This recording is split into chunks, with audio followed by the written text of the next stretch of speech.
Добро, почитувани.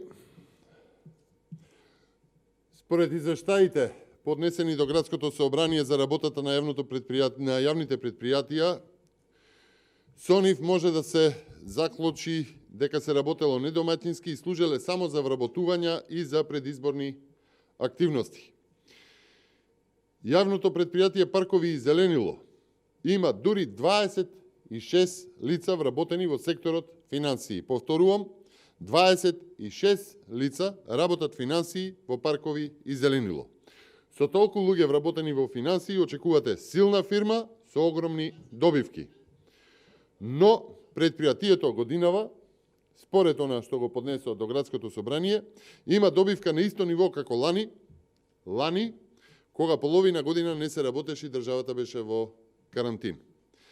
Затоа пак, трошоците за плата на вработени се со раст од 5,6% или речиси 10 милиони денари, а наведени се и останати трошоци за вработените со неверојатна разлика од 90% споредено со ланските 9 месеци. Речиси дупло. Од нив, од овие 90%, најмногу се дадени за времени вработувања преку агенциите или повторно има зголемување за 10 милиони денари пари за привремени вработувања. Значи, за 9 месеци се исплатени 20 милиони денари повеќе заплати.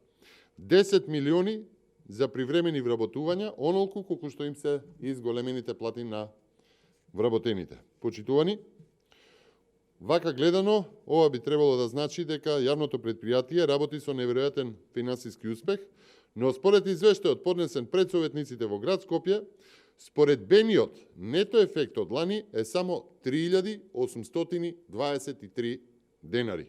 При тоа, годинава бришени се долгови, трикратно повеќе се даваат пари за нотарски трошоци заради зголемени побарувања од други јавни предпријатија, најмногу водовод со 43 милиони денари, што значи дека до крајот на годината со вакво темпо јавното предпријатие Паркови и зеленило или ќе нема пари за плати, или ќе се стави на терет на град Скопје.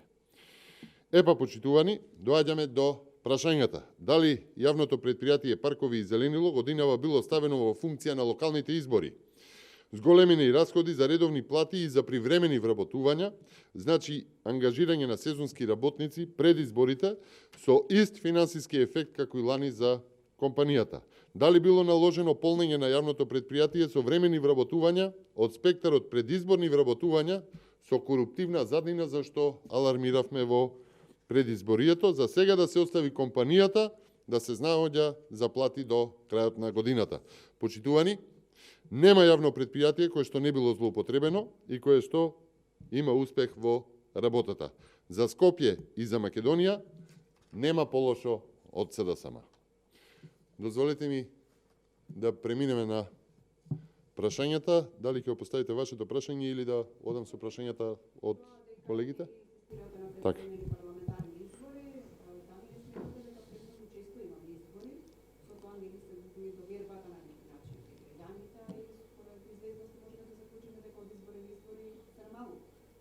Единствена доверба која што е загубена е довербата на граѓаните кон ова криминално крило на СДСМ ДУИ, кое што ја има окупирано централната власт во Македонија и кое што бега од избори, иако расположението на граѓаните на оне најрелевантно мерење на расположението се изборите на локалните избори изгубија речиси 2/3 од Македонија, изгубија доволно за да заминат од власта, она што значи распишување нови предвремени избори. При тоа, не е само тоа причината.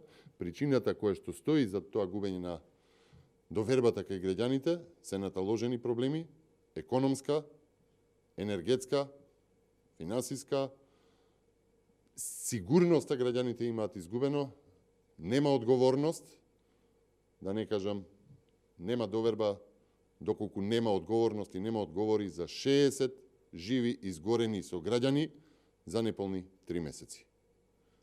Друго прашање?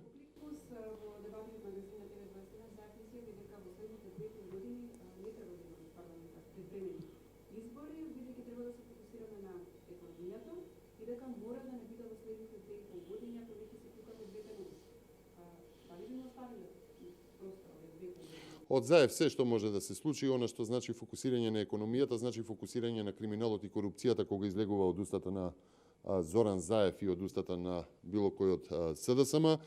Јасно е нивното фокусирање на економијата, токму затоа сме дојдени во една ваква ситуација со силна економска и енергетска криза, со еден криминал и корупција препознаен на сите мерења од сите институции, меѓународни и релевантни, корупција која што носи животи и за кои што нема одговори, ниту одговорност, ниту пак се работи на некаква истрага. Да подсетам, за модуларната болница поминаа повеќе од 3 месеци, единствено што добивме до сега е обвинение кон проложен кабел и обвинителство кое што порача, не најдовме ништо конкретно.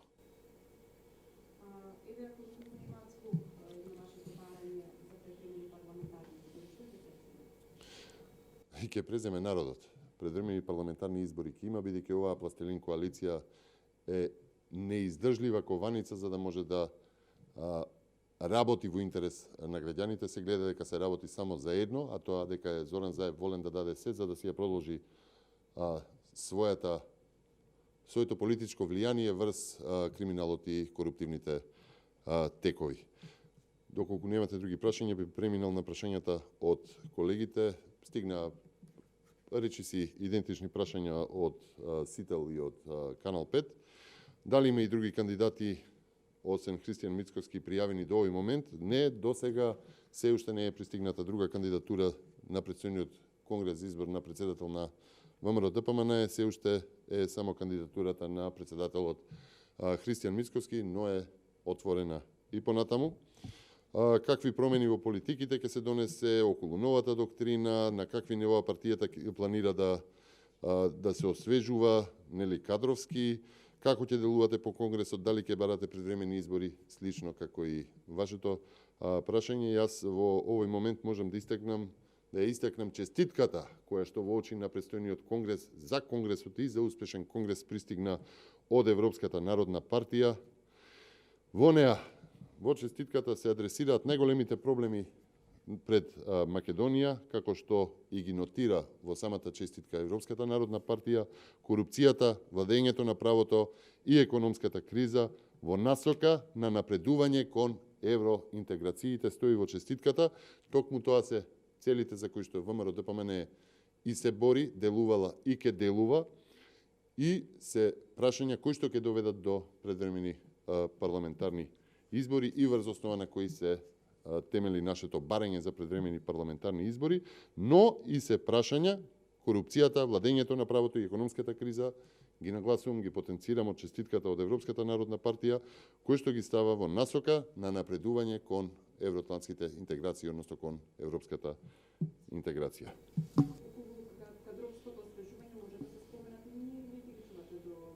Да помине конгресот, понатаму ќе може да се збори за имиња. Ви благодарам.